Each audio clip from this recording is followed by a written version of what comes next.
લો મનીષભાઈ પકડો. વજન તો હોય જ ને, ડોગી છે. આપણે 4-5 જગ્યાએ કોલ કર્યો પણ કોઈ જગ્યાએ આના માટે જગ્યા નથી.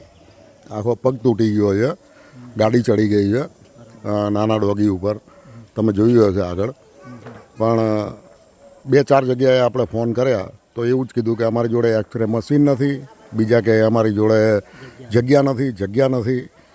4-5 જગ્યાએ આપણે ગાડી આવવાની વાત તો એક બાજુ રહી, પણ આપણે ખુદ લઈને જઈએ તો એના માટે જગ્યા નથી હોતી. બોલો, કંઈ વાંધો નહીં. હવે આપણે એકવાર જીવદયા જઈને ટ્રાય કરીએ.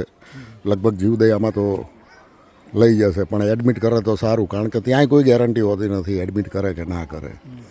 જોઈએ જઈને શું થાય છે. હા મનીષભાઈ, અને આ ગાડી ચલાવવાવાળા એટલા આંધળાની માફિક ચલાવે છે ને, ચડાવીને જતા રહે ગાડી, પણ આની પાછળ આની સારવાર માટે કેટલું હેરાન થવું પડે છે એ આંધળાઓને ખબર નથી હોતી. કે ભાઈ આપણે જેમ એમ્બ્યુલન્સ 108 આવે છે એ રીતે આના માટે બી 108 એમ્બ્યુલન્સ આવી જાય તરત જ.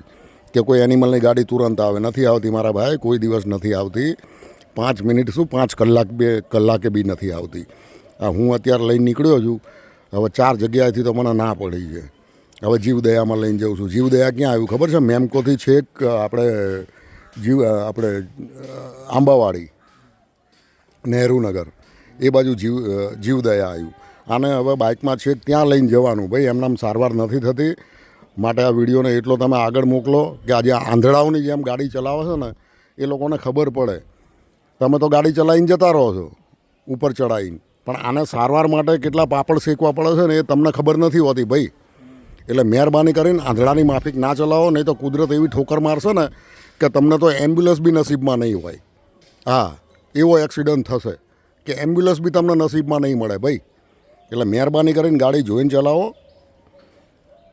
ના આપણે બી એમ માનીએ કે ચલો ભાઈ કોઈ ડોગી એકદમ ઘૂસી જાય એ વસ્તુ 2 નંબરની છે, કાકી દોડીને ઘૂસી ગયું તો એ વસ્તુ, પણ તમે જાણો છો કે આગળ ઊભું છે, અહીંયા 4-5 ડોગી નાના બચ્ચા ફરે છે, એટલે પછી તો તમે જોઈને ચલાવો યાર.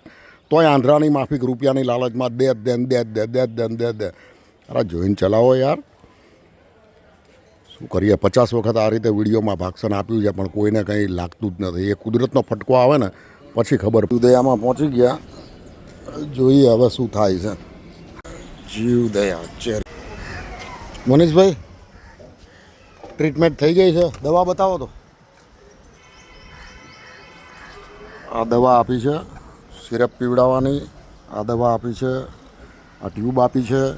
એમણે કીધું કે પગમાં ઘા પડેલો છે ને એટલે અત્યારે ક્રેકનું તો ના થાય, પણ આ સિરપથી કે ક્રેક જોઈન્ટ થઈ જશે, કોઈ પ્રોબ્લેમ નહીં થાય અને આરામ પડી જશે. કે દિવસમાં 2 વાર સિરપ આપવાની, તો કંઈ વાંધો નહીં.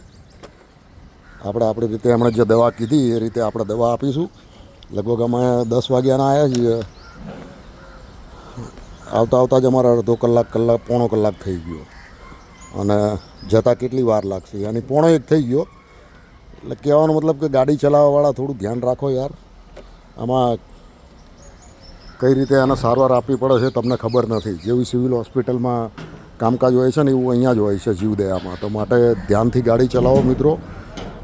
4 કલાક જેવું થયું આને, 10, 11, 12 ને 1, હજુ કલાક ઘેર જતા થશે. માટે પ્લીઝ ધ્યાનથી ગાડી ચલાવો.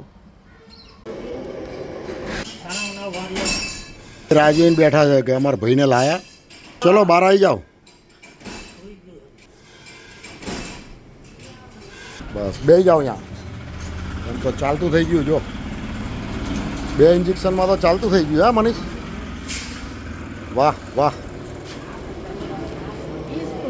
2 ઇન્જેક્શનમાં તો ચાલતું થઈ ગયું. જો